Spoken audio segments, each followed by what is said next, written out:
Welcome back, guys. Maverick here today with another episode of Engage Kiss. We are nearing the end now. I do believe this is the penultimate episode.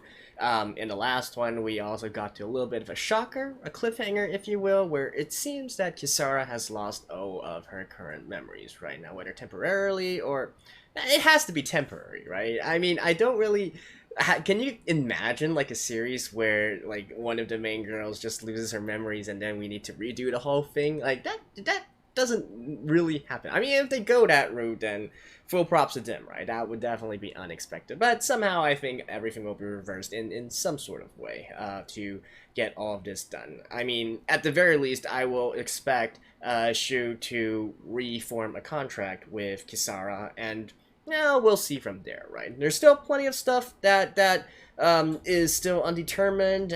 You know, they haven't fully explained the world setting yet, and heck, I'm like at this point in time, I'm not even really sure like what exactly they're trying to do. I mean, are they trying to stop Asmodeus? Are they trying to stop Kanan? Or are they trying to revert? Kind of like what the heck, right? The only thing we know right now is Shu apparently got his memories back, whereas Kisara lost her memories, and we'll just go from there. So, without further ado, let's jump right into it. Alright, let's begin in 3, 2, 1, play.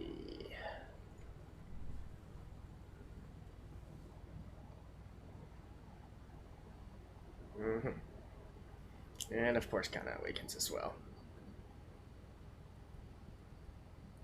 Again, last episode, they were kind of sort of heading like, oh, when is Kana gonna awaken? When is Kisara gonna awaken? And didn't turn out to be. Oh. So even though she has been sort of kind of brainwashed, she still understands that that's her big bro?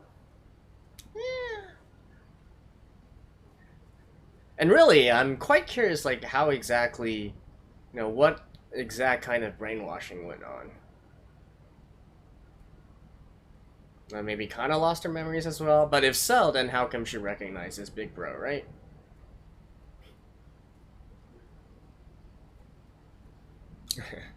And, continuing with the juxtaposition of this very high energy, much more rom-com style sort of opening, animation and song, coupled with the heavy stuff that we've been seeing throughout. Heck, I would say even throughout the second half of the anime.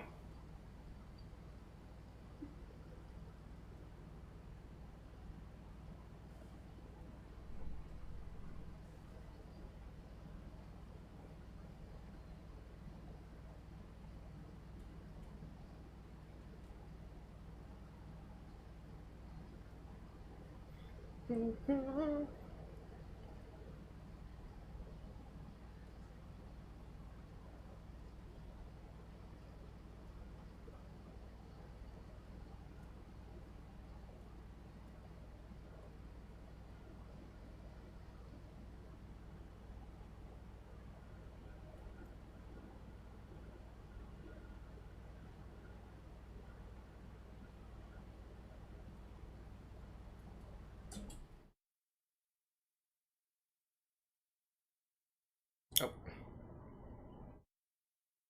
Yeah, that was those 6 beams that just shut out, right?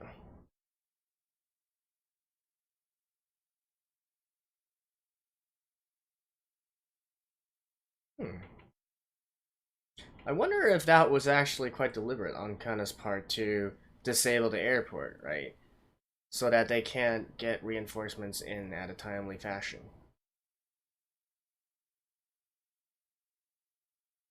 Not really sure if they have such strategic thinking.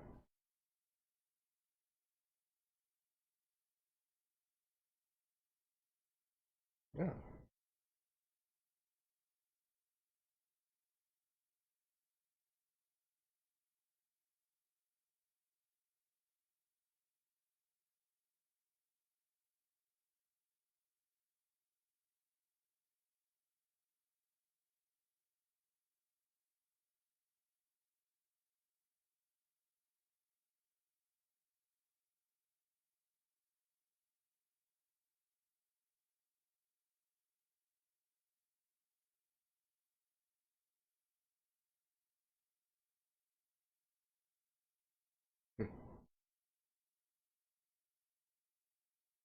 Until this guy is just clueless, eh?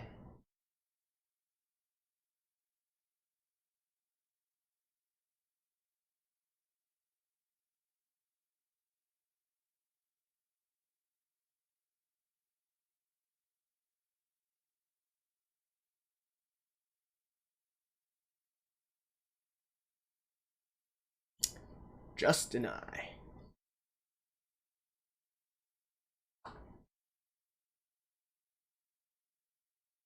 Summit meeting, I guess with the powers of the world, eh?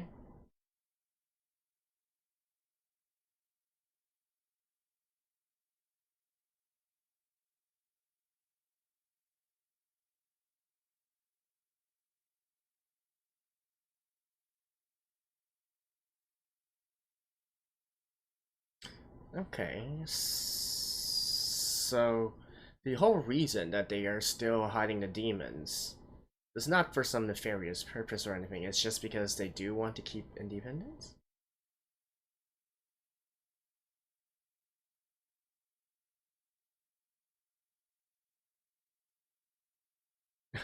Wait, did he... Was he saying that he just cheated on Ayano and paid for it using her credit card?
Hmm?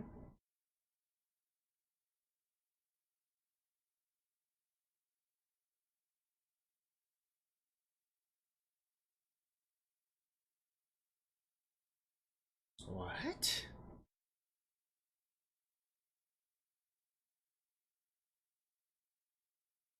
But why would you...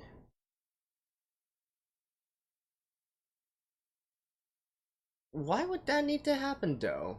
Isn't that completely different from how a contract is supposed to work?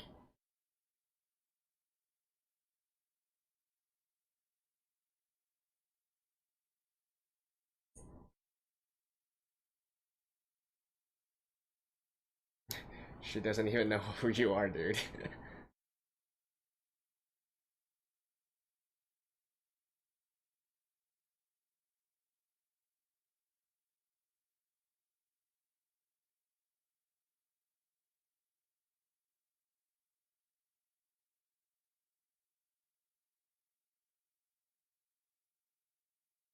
Why, though? If they were already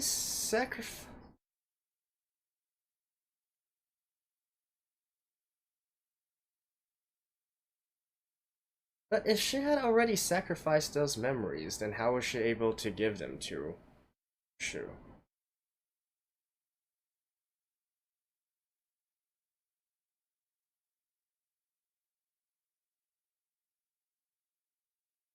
Right, so how is this gonna work?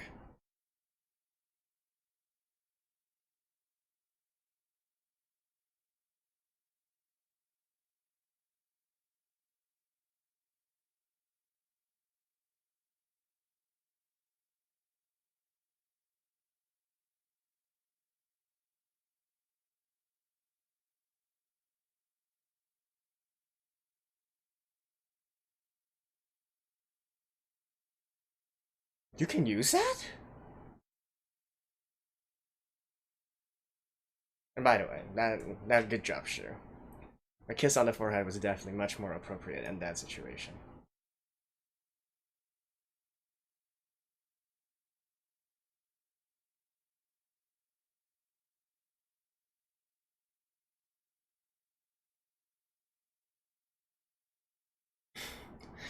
A fucking battleship? What the actual hell?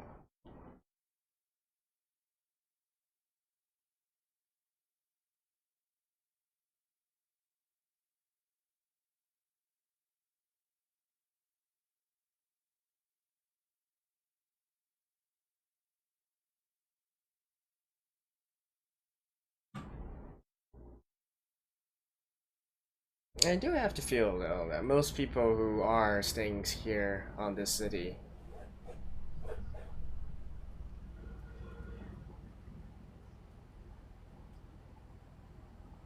would have liked to stay here.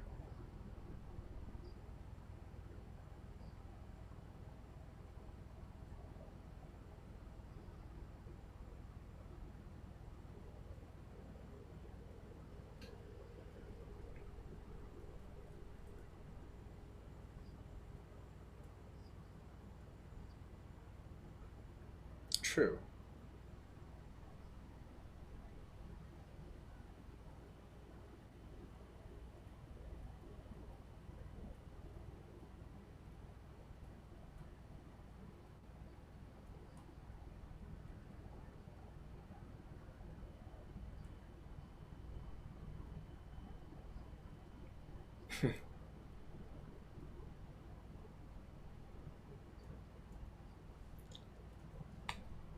Ah, he can absolutely pay for it.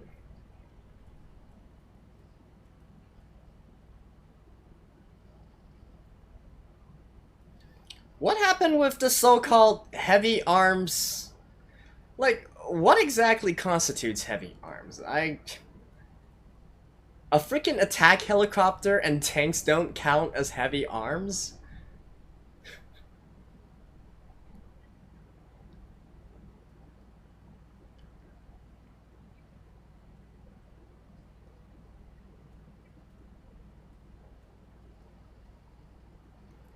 Like, that's literally an Apache attack helicopter.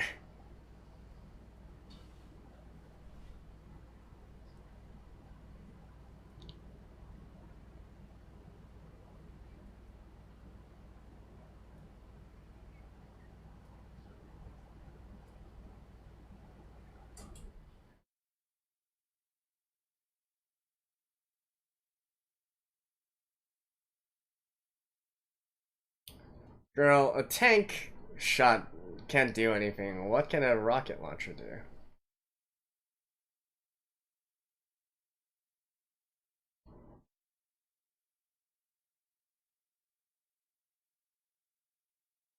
Oh, she recognizes her, eh?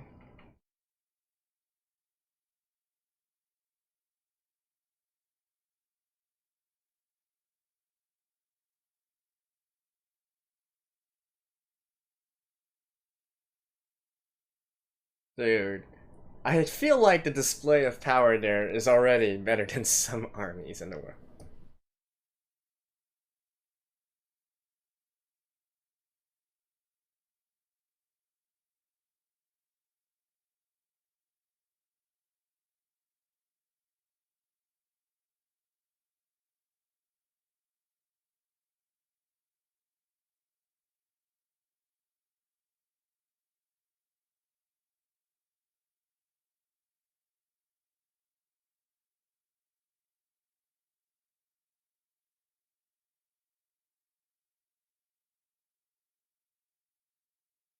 I guess Shu to the rescue? Or is it? Yep.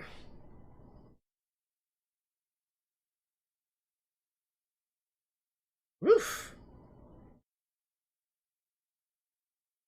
Yep.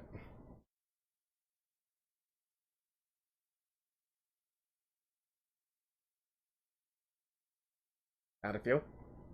Oh no.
I wonder if because Shu has Kisara's memories, that's why he's able to use her weapon?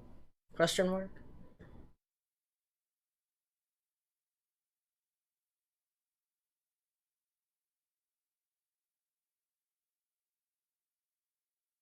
And what is exactly is Kana acting on, though?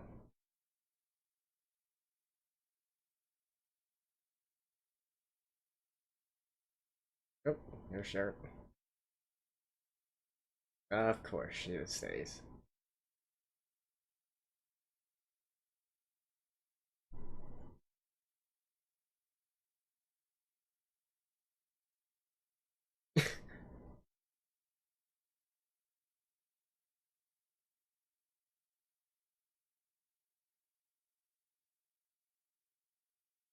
Oh, really? What? What the hell is... What the hell is this?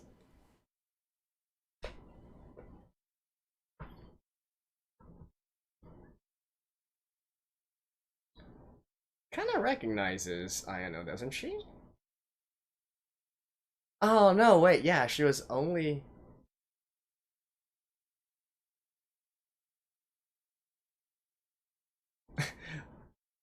Look at the eyes of these two.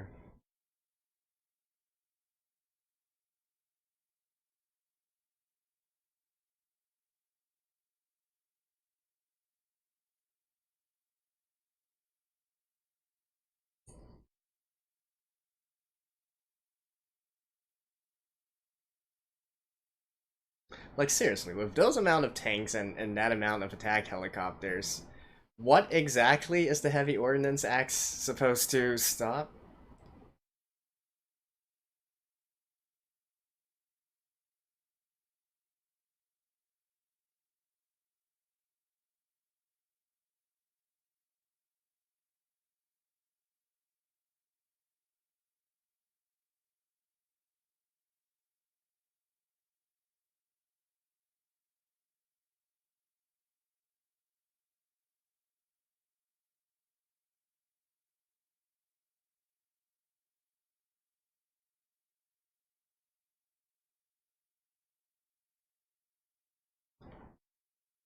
Totally.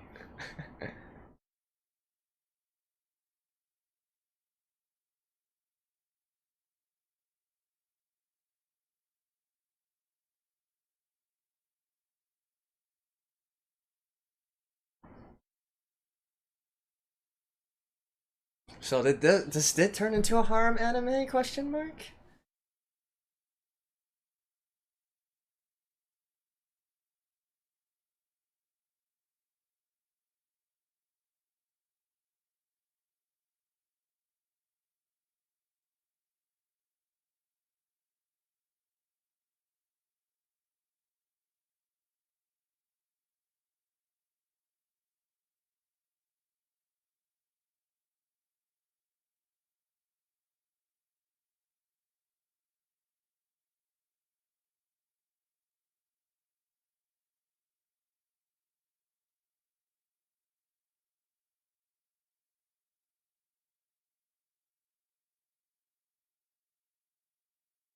Okay, so she actually does not have.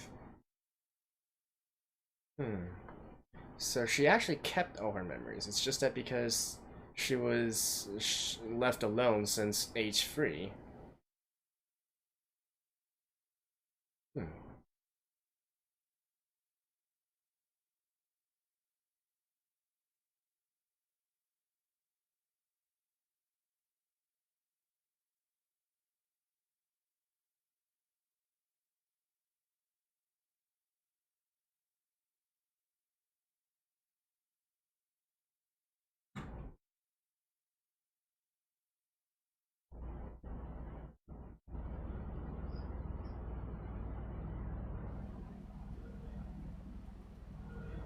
Soon to be 2, I guess, if Kana joins them. Oh, really? Oh, that's Sharon's suit, right?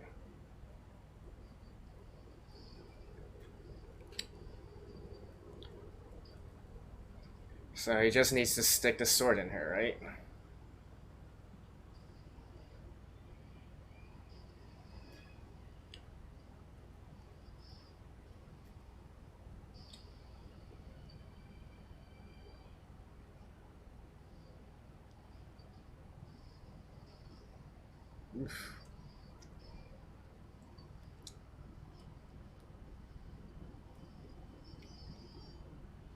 I mean, there should be no way that Shu actually is going hand to hand with her. But, I mean, it is pretty epic, I'll give it that. Oh. So Kisara will join in the end, I guess? I mean, she's still a demon fundamentally, even if she lost her memories.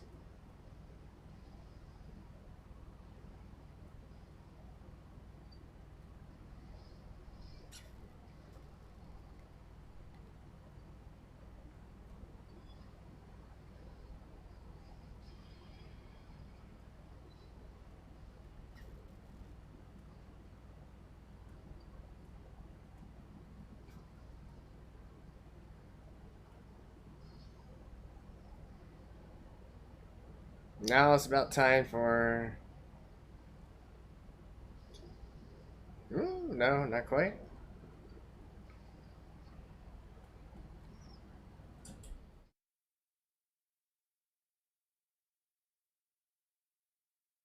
Oh, now it's about the time for Kisara to lend a hand.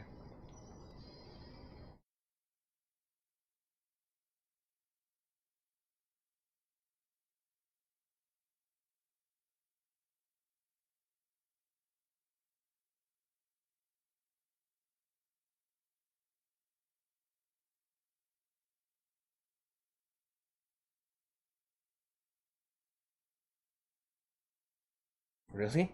At that moment?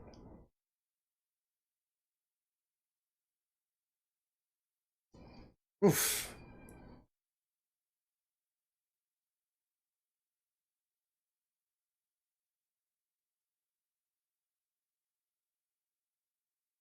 Oh, I guess we're waiting until the grand finale then.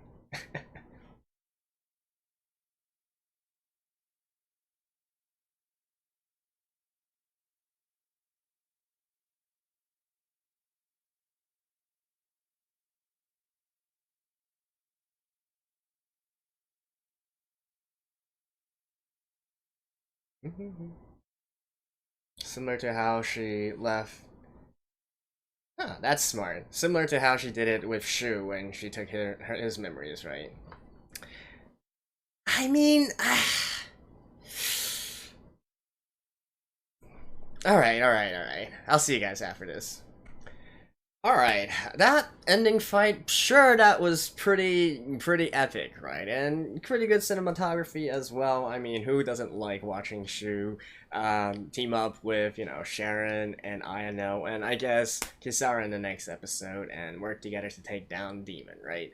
Even if it is literally his own sister. But I think more than anything, right, there's just so many different things that makes you go like WTF here in a lot of the settings and whatnot. And I guess the biggest thing, right, let's talk about the elephant in the room, right, which would definitely be Kisara here. So yeah, sad story, but I'm really struggling to figure out like why exactly this works this way. So according to Shu, the reason that Kisara is able to get her powers is because she converts her own memories, not Shu's memories, into power, right?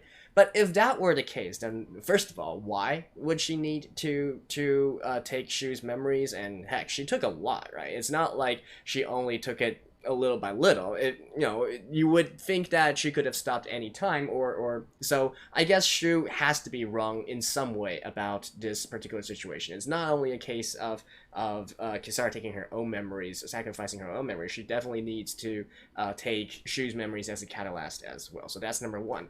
Number two, if we are in a situation where Kisara has sacrificed her own memories and even Shu's memories to gain power, why is this process reversible, right? And not to mention that this is like, if you think about it, if she sacrificed all her memories up to this point, including like nearly all of Shu's memories up to this point, you would think that the amount and significance of those memories would completely overtake like what, 3 years or so of memories that she had with Shu up to this point. So even if you are in a situation where you say, oh, maybe Kisara sacrificed her last 3 years with Shu so that she can revert this entire process, and I'm just sitting here thinking like, but that doesn't really turn out to be an equivalent exchange though.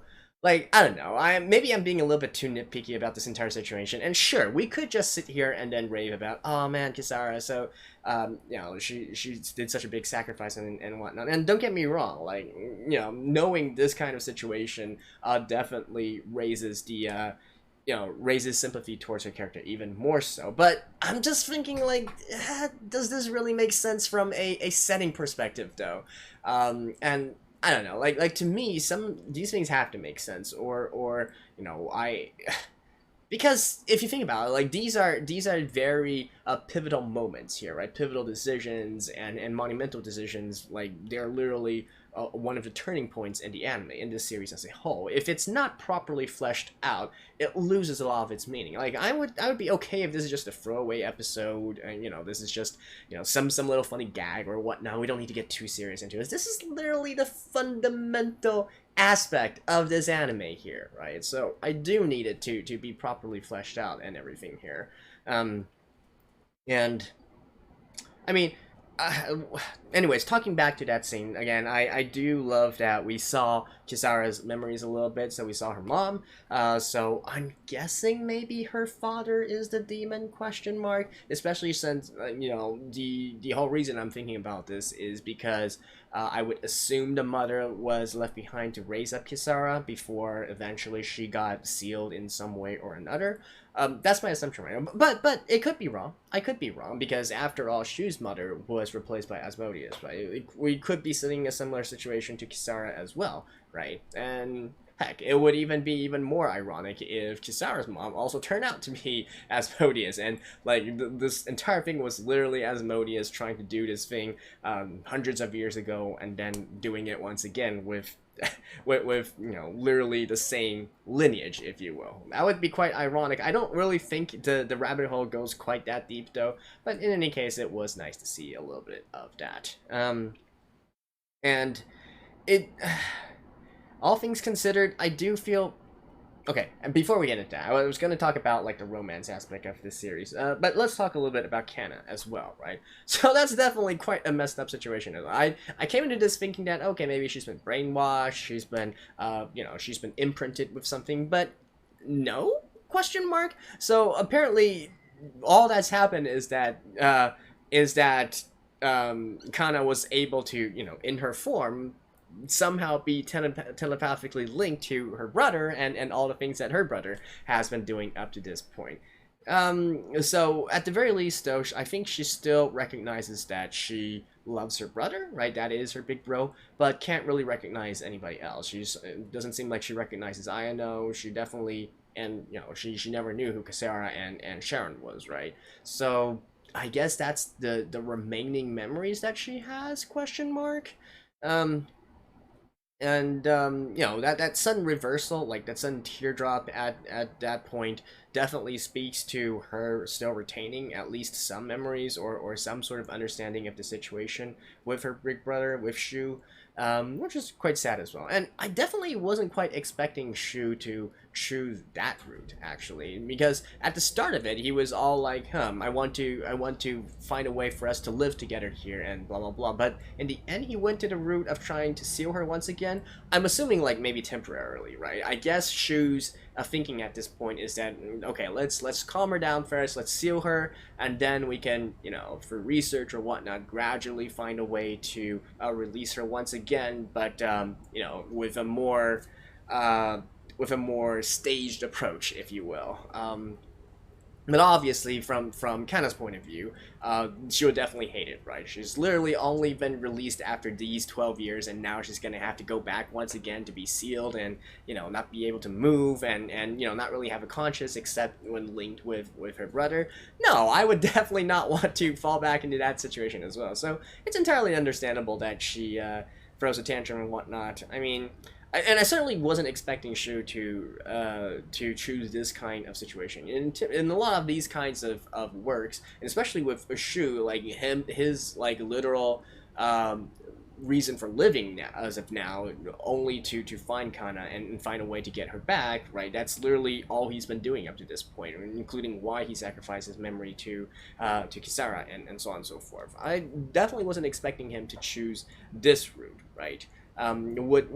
Is this going to be the ending still? Like, I could foresee a grand conclusion where after Kisara joins the battle, they turn the tide, and maybe Shu reassures Kana that, hey, don't worry, Big Brother will definitely come back and rescue you or something of that sort, and then for Kana to understand the situation and go on. I could see an ending like that, right?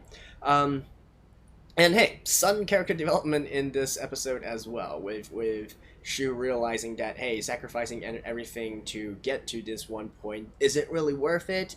Kind of not really how I would have wrote, or not really how I would have liked the character development to unravel like so suddenly in such a way, but I guess something is better than nothing, right?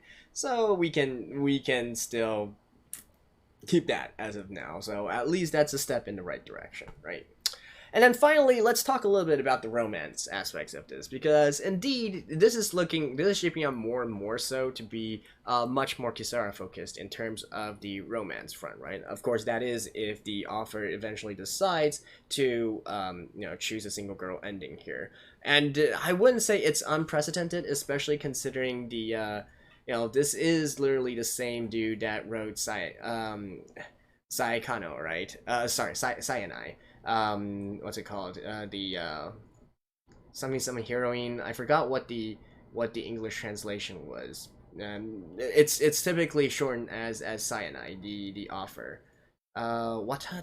Is it Watanabe-san? So he's already had this reputation of really not liking Osanajimi characters, like childhood friend characters who Ayano is.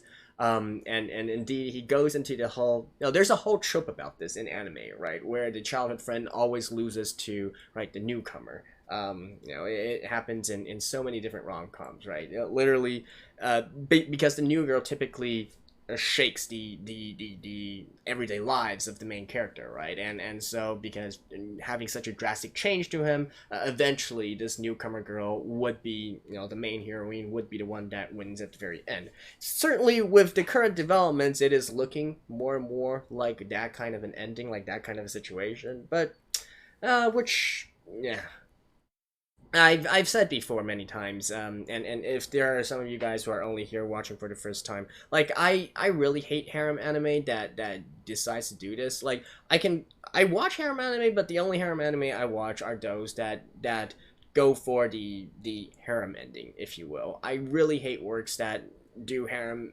and then decide to choose only one, and I hate it even more so if they make it very obvious very early on who is going to be the main girl, right? Because to me at that point, like, all the rest of the romance comedy is just kind of like pointless and in the way, right? If it's a foregone conclusion. Like, if you want to make a romance, then sure, do a pure romance. I'm not against that. As I don't only watch harem. In fact, my point is, if you want to do a romance, just do like pure one-on-one romance and leave it at that, right? If you do want to turn it into a harem situation, well, I hate it when you have to choose one at the very end, and especially more so if it's already obvious from the very get-go, like, who is going to be the main girl, right? So, it is what it is, but hey, we're this far into this whole, and next episode is going to be the last one for this season, so we'll just see it out, right? And again, I'm expecting like a heroic return from Kisara. Maybe not get her memories back at this point. I guess it is a situation where they might be instead trying to forge new memories? Question mark? Which, to be honest, wouldn't be really quite different from all that's happened in the past few years, right?